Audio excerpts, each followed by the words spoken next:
aussi un autre problème. Mais d'où l'intérêt de planifier dans la planification. C'est quoi donc l'intérêt de la planification? Et malheureusement loolu la ñu def ci toute l'autoroute di nga xam mooy VDN bi également on a juste mis du sable et du béton tracé ko dem seen yoon. sans planification. alors beneen conséquence bi également est-ce que également ñi nga xamante ne dañuy faral di tabax seen kër yi aux alentours ñenn ñi nga xamante ne dañuy def tout à l'heure yaa ngi gis image yi ci Grand Yoff mooy pavé yooyu noonu bàyyiwuñu xel li nga xamante ne moom moo di maanaam anarchie boobee nga xamante ne moom dañuy faral di nemmeeku également est-ce que loolu itam dooleekuwul ci jafe-jafe yi nga xamante ne moom la sénégalais di jànkoonteel bu nawet amee ndox bi fu mu waroon dem du fa dem. mais boo bëggee dëgg aussi bu dul état li muy manqué lépp li ci ëpp genn wàll gi également ci sénégalais comportement la rek Fatima dañu wante dëgg aussi parce que les gens occupent comme nu mu leen neexee li nga xamante ni mooy les c'est une anarchie totale. xoolal mbal boo demee zone de captage bi as bu dee gis nga image nga xool li fa nekk ci en terme de bouteille en terme de mbuus en terme de bool yi yàqu mais loolu lépp c'est flottant loolu fu mu jógee. waaw ci kër yi la jógee c'est-à-dire les gens au Sénégal moom nañu ma baal mais bon set moom bokkul suñu ay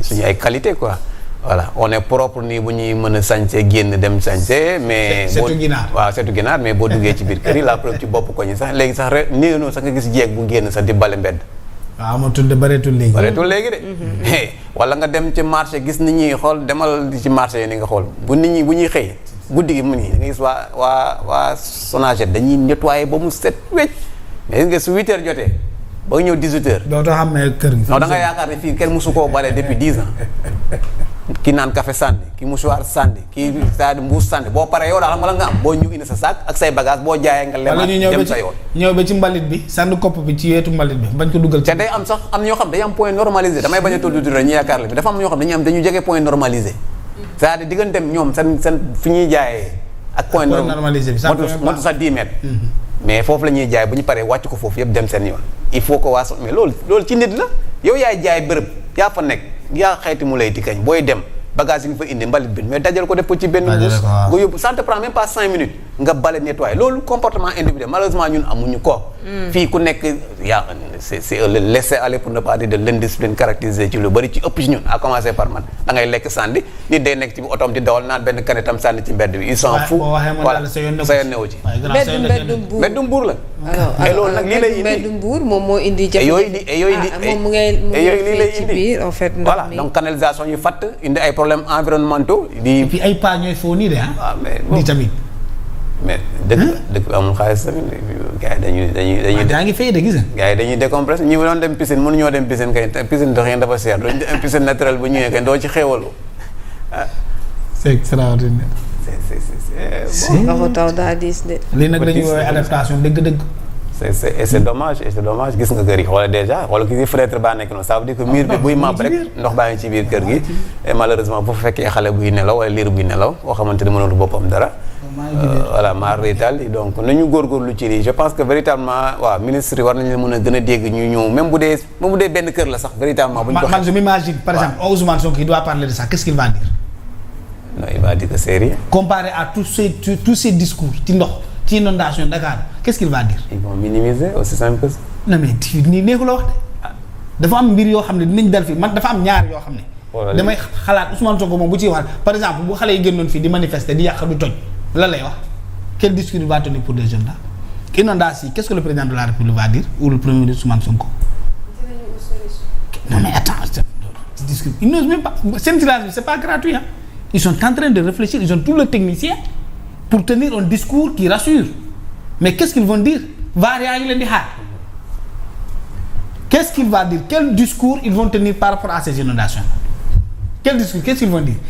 daan nañu wax ne quel verbe ils ont le régime passé ay cuune lañ en fait par rapport à l'inondation yi nga xamante ne moom lañ doon di dund au Sénégal ñu koy gis mu nekkoon ay jafe-jafe yoo xamante ne askan wi ñu ngi ko doon di gis waaye tey jii également je pense que ne état continuité lañ ndax dégg nañ le président de la République bi mu demee fële nga xamante ne moo di ci mosquée omarienne kàddu yooyu nga xamante ne waxoon na ko jëmale ko ci le président sortant muy président Macky Sall. alors tey jii amaana xëy na bu ñuy wax dinañu xaar xool lu muy wax. du yomb de Alassane. mais qu'est-ce qu'il va dire par rapport à ça. samande rek. dama xamul lan lay wax ci lii. quel sera ce technicien là en communication qui va conseiller à ces gens là qui va leur donner peut-être des pistes de communication qui puissent contourner lu ñu wax yépp ba yegg si fii nii. mais non du yomb de. non mais ils ont dit qu'ils vont bâtir leur gouvernance par la vérité. Par là, ah, d'accord. Devoir de vérité. Mais vérité commence par reconnaître ses limites. Ah ouais. Parce qu'ils ont eu quand même 10 mois de. Ah ouais. Ils ont eu plus de 10 mois. Ça il faut être constant rek. Parce que boo fexee curage loolu moo fi daan am de. moo fi daan am de. Barthélémy Dias il est le champion à ça gis nañu fi mu jël mu non attends au mois donné attends Bartha avait fait d'extraordinaires trucs par rapport au curage des caniveaux là à côté de l'État du Sénégal bu ñu fexee curage fii loolu ngeen fi fekk. xam nga ñii di sangu nii. ñu ngi foofu peut-être mais ils mettent en péril leur vie sax peut-être parce que ndox bi également. s'en rendre compte en fait. parce que ndox ndox yi foos yi mi ngi ci biir. voilà ñun parfois Sénégal loolu mooy sunu cat actuellement les réseaux sociaux. parce que bëgg nañ nit ñi di ñu xool ci réseaux sociaux yi di reetaan ñu extraordinaire comprendre nañ li ñuy def ñu ngi mettre en vie. en danger leur vie en quelque sorte en fait. ak bët nu mu fragile ngay dugg ci ndox mi. c'est ça et puis bu nga koy jëlee yeneen feebar yoo xamante da ngay wàll ñeneen toute la communauté moo tax ñuy faral gis aujourd'hui épidémie yu bëri. kii de moom borom sikkin bu gudd bi. moo tax nit ñi kenn wératu donc voilà. c'est compliqué mais il faut devoir de vérité langage compliqué avec xam nga aussi gouverner aussi il faut être simple dans la vie moi j'aime bien la simplicité quoi. loolu dafay fekk waxoo lu bari. gis nga ñii. mais fu mu toll nii ils sont bloqués. mais même boo waxee lu bari su fekkee li nga wax lu bari yëpp daanaka lépp poubelle la jëm mais nangu ko. nga naan damaa juumoon.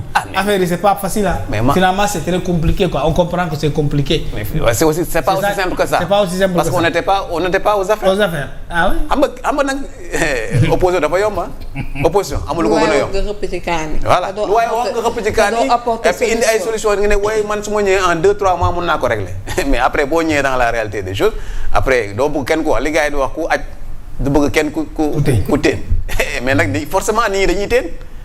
c'est pas facile parce que la ñu aj moomuñu ko sénégalais boo ko bokk donc lu ñëpp bokk cëru ku ne ma nga ca.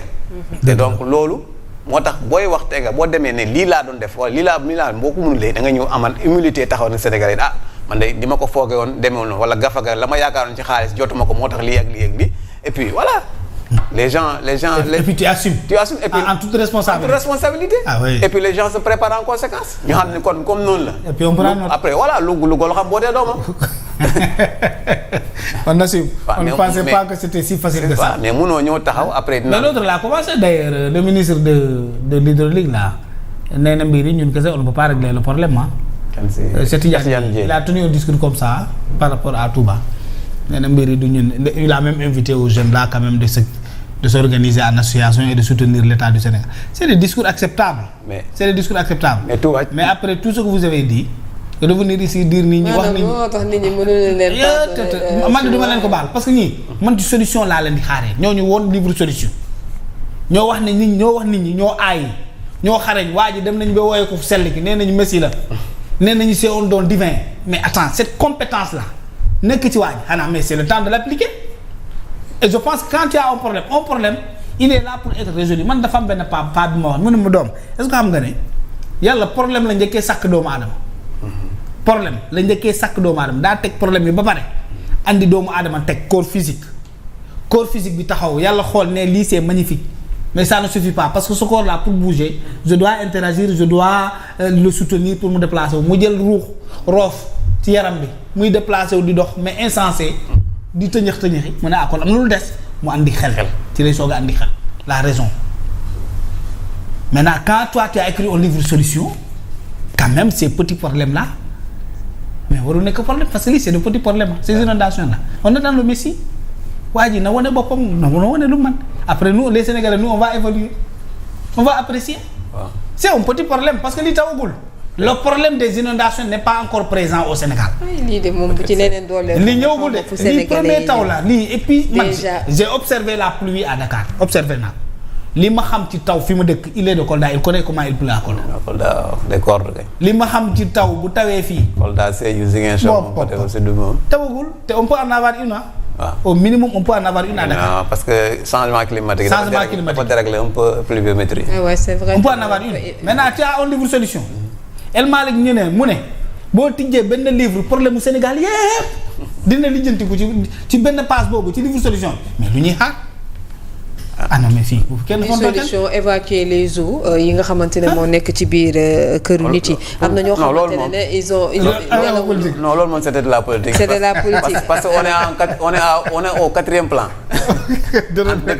entre solution ak tey on est au 4e plan pour ne pas dire 5e plan donc ça veut dire que solution doxatul moom. solution c'est devenu une équation à mille inconnus. gaa yi ñeme tweet yi de moom war nañoo tweeter au moins sax ñu gis ne peut-être que ñu ngi masawu askan woo xamante ne kenn xaarul leen ci masawu depuis hier ils n'ont pas fermé l'œil. am na ñi ñoo xamante ne nelawuñu parce que taw bi démb la commencé ñuy ŋàcc ba bërset gi mu daal di enchaîner. ñu nekk ci ay jafe-jafe ñoom yàkkamti nañu. kenn xaarul leen mais à côté aussi Alassane je te coupe pas s'il te plaît. à côté de ce fléau là qu'est-ce que l'État est en train de faire sur le plan social parce que les gens souffrent am na kër yoo xam ne fii maire bi mooy yeewu suba teel dem marché au poisson jënd tuuti jën andi ko ci koñ bi teg ci table jaay ba 11h lu mu ciy am mu joxe ci kër gi dépense mais ñooñu lan la ñuy def tey am na ñoo xam ne ay glace la ñu yor di ci def ndox. di jaay ba 11h 12h ñibbisi ci kër gi dem dugg ji. di jënd mais qu'est-ce qu'ils vont devenir ces gens-là avec ce que nous voyons là dans nos quartiers. C'est une réalité. Qu'est-ce que l'État est en train de faire pour pallier à ces problèmes, ce ne serait-ce que pour les soutenir. Au moins annoncer des plans de soutien d'urgence à ces familles impactées. Non, on pense. Zones yi inondées nii c'est des zones de pauvreté. loolu mooy dëgg. mais ay Guédiawaye Parcelles Assainies zones yooyu mais c'est des familles très très vulnérables. exposées à une pauvreté extrême. mais non on leur demande de serrer la ceinture. banlieue ba lañ dëkk. ah voilà.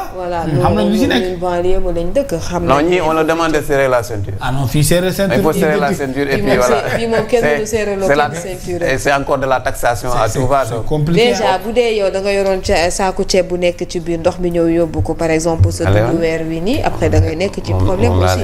donc kooku dina soxla ku ko jàppale. alors on attend de voir peut-être ils sont sur le terrain. benn ministre de la femme. et de la solidarité ndaw su baax si ndeysaan Marie Khone Faye dëgg naa fu mu toll nii moom mu ngi toj dëkk bi moom. ci ay action sociale mais noonu la loolu Sénégal Marie Khone la wala Absa kan la si gars yi di tudd mooy première dame Abdou Diallo bi Absa la Absa lii doy na waar de Absa. en tout cas on attend de voir fi ñuy mujjee ak la population sénégalaise bi nga xamante ne ñenn ñi ci seen kër am nañ ay jafe-jafe actuellement ci taw bu metti bi nga xamante ne daal dinaa laal seen kër yi bu baax a baax dugg ci biir parce que dafa am zone yoo xamante ne mën nañ ko woowee descente la donc bu ndox bi ndox bi bu ñëwee foofu daf fay takk dafay dugg donc day monter bu monter nag askan bi nekk ci parce qu'on va à l'ouverture de l'école pour bientôt aussi et c'est sûr qu'il y a beaucoup d'écoles si on n'en parle pas c'est parce que les écoles là ont été évacuées école tëj na mais bari na ay écoles yoo xam ne fu mu tollee nii ñoo ngi ci biir ndox. Kër Massar oui c'est sûr et certain il y a beaucoup d'écoles actuellement elles sont inondées mais ils vont attendre peut-être d'ici octobre ça va se libérer non il faut anticiper sur tout cela. et li ci doy waar mooy li ci doy waar bu fi benn APR génnoon def benn communiqué wala def benn affaire après nga gis ñoom ñëpp ñuy tweeter pour dal ci kaw je pense que au moins ne serait-ce par solidarité. sa gars yi dama leen gisul sax gisuma kenn kuy tere ci réseaux sociaux yi. day tweeter nii. mais au moins marqué sa solidarité sax ñu ngi massawu Sénégalais yi nga xam jamono ji ngi nekk ci jafe-jafe sax dinañ ci wax voilà. mais je suis convaincu que bu Pape Malick Ndour génnoon benn texte bi wax ci économie léegi. ñu ne ko noppi demal nga toog. Et c'est dommage parce que je pense que loolu voilà c'est un temps il y a un temps pour la politique et un temps pour le travail. Et je ne pense pas qu'ils sont en vacances gouvernementales parce que ce silence coupable là ce silence là voilà. n'augure rien de bon. je pense que voilà bu ñu wàcc sur le terrain au moins dañ leen dégg ci réseau comme ils gouvernent par les réseaux sociaux au moins ñu maasawu Sénégalais parce que voilà peut-être 54% ñu bëri ci 54% yi la ñu bokk. donc par solidarité moo tax souvent ma naan gars yi nañu bañ di jaawale Pastef ak le Sénégal. waaw Pastef n'est pas le Sénégal voilà suñu leen bàyyi woon ak Macky Sall certainement peut-être du ñu atteindre sax peut-être ñu dem sax 30% c'est parce que quelque part il y a beaucoup de Sénégalais voilà qui étaient voilà de l'autre côté et qui ont pensé qu'il fallait voter utile et ils ont voté en espérant peut-être des lendemains meilleurs donc voilà donc moo tax il faut rendre à César ce qui